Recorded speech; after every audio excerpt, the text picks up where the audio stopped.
A vida é um sopro. Em pouco tempo, todos morrerão. Haverá um destino, céu ou inferno, e você não sabe para onde vai.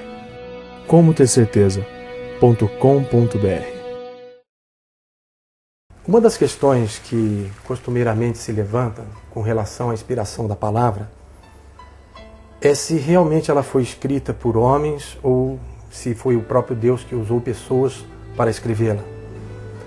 Eu creio piamente que, segundo o que a própria palavra diz lá em 2 Pedro, capítulo 1, verso 21, está escrito: porque nunca jamais qualquer profecia foi dada por vontade humana. Entretanto, homens santos falaram da parte de Deus, movidos pelo Espírito Santo. De certa forma é verdade, a palavra de Deus foi escrita por homens, mas homens santos, movidos pelo Espírito Santo.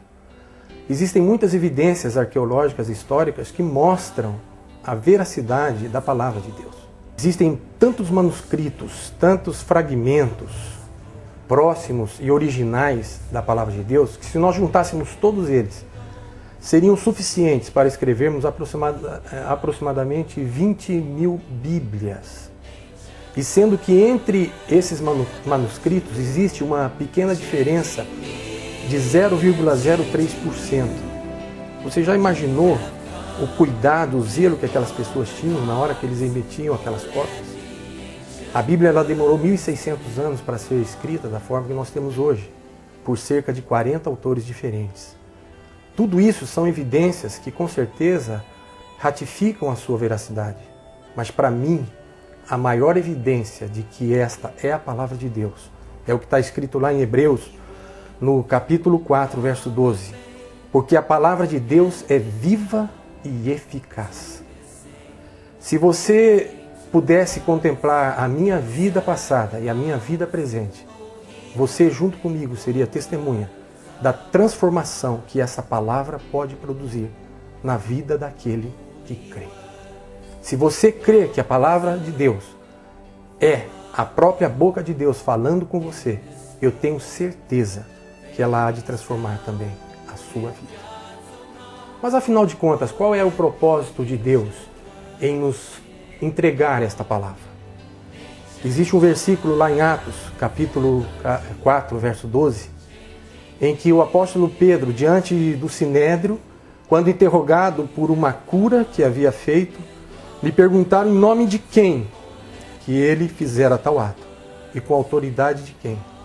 E Pedro responde isso: e não há salvação em nenhum outro, porque abaixo do céu não existe nenhum outro nome dado entre os homens pelo qual importa que sejamos salvos.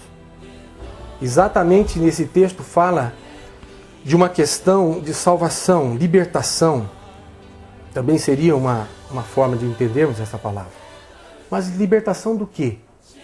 Se você observar do Gênesis ao Apocalipse, Deus vai revelando o seu propósito e o seu projeto para o homem.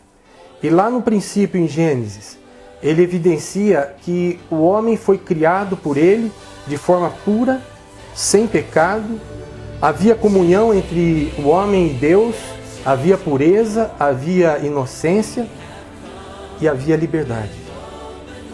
Mas esse homem, por uma decisão incorreta, por uma infeliz decisão, ele preferiu desobedecer a algo que Deus havia lhe ordenado e desta forma colocando não só a sua própria vida, mas como toda a raça humana debaixo de uma escravidão do pecado.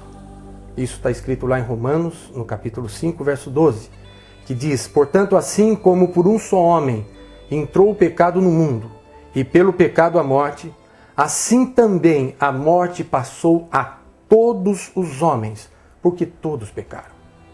Eu e você, assim como herdamos dos nossos pais qualidades genéticas, nós herdamos do nosso pai Adão o pecado. Eu e você não estávamos lá quando Adão pecou, mas infelizmente, por ele ter sido o cabeça de nossa raça, ele condenou, entregou toda a raça humana debaixo do pecado.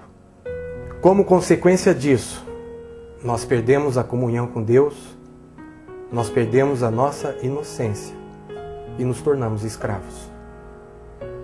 Mas Deus logicamente não nos deixa desamparados.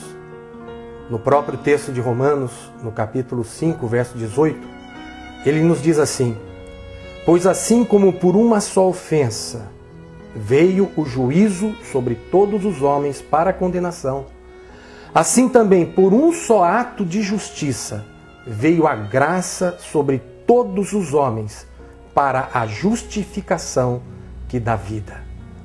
Deus, vendo exatamente a condição do homem, Ele propiciou um meio para que nós pudéssemos retornar àquela comunhão que nós perdemos, àquela liberdade que nós perdemos e àquela santidade que nós perdemos.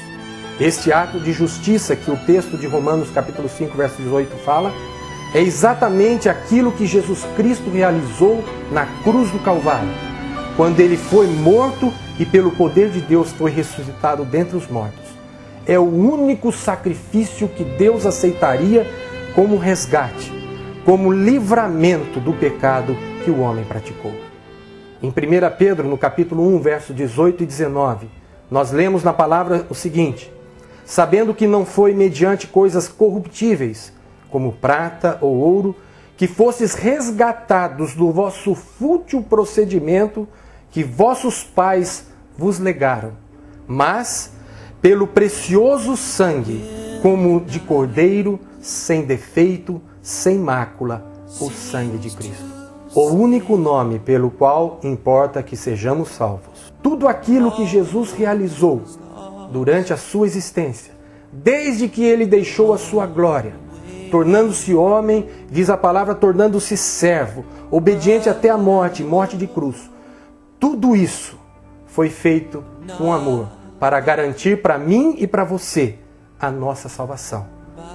E para isto, basta simplesmente que você creia e você verá na sua vida os resultados da sua fé. Em João 3,16 diz: porque Deus amou o mundo de tal maneira que deu o seu Filho unigênito, para que todo aquele que nele crê não pereça, não seja condenado, mas tenha a vida eterna. Se você deseja saber mais do que a Bíblia fala sobre isso, escreva-me e terei muita satisfação em poder ajudá-lo. Obrigado.